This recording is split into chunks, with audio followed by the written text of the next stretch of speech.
The weekend is here, and that means it is time for family-friendly movie reviews with Bob Waliszewski. He's director of Focus on the Family's entertainment review department called Plugged In Online. Bob, there's a new movie called Labor Day that sort of surprised you. Tell us about it. Yeah, it's rated PG-13. Kate Winslet's in it, Tobey Maguire, Josh Brolin's in it. Judging from the trailer, I didn't think that I was going to be able to do more than probably a 1.5. Just seemed like it was going to head that direction. Ended up giving this film a 3 out of 5 for family friendliness. Of course, that's not 2 solid thumbs up, but neither is it a thumbs down. Essentially, Winslet character she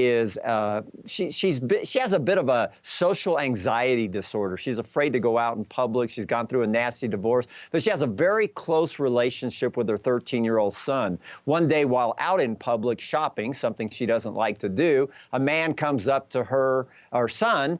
He's got some blood on his face and some blood on his shirt. He says, "Can I have a ride?" Well, the son can't call it, but he directs him to his mom. She reluctantly says yes. He gets in the back seat of the car and drops a bombshell when she says, where am I taking you to? And he says, "How about your house?"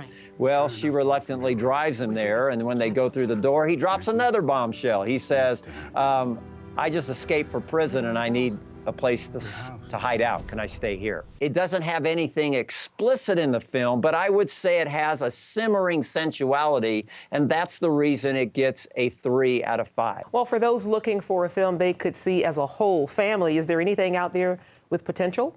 You know, yeah, Frozen, for instance, has been out a while, but it's still doing well in the theaters, and it's there. The Nut Job, another animated feature, wasn't as good as far as the story of a Frozen, but it has that potential, something you could take the kids to. If we're looking for something more for the teens on up in the family, I would suggest check out Saving Mr. Banks. And last week's new release, Give Me Shelter, which, by the way, that film didn't do very well at the box office, didn't even crack $1 million, but it deserved a lot better. It was just a pro-life, had a great family message. A little gritty at times, but for teens on up, I think it fits the bill. Awesome. Bob Waliszewski, thanks for your insights. We appreciate it.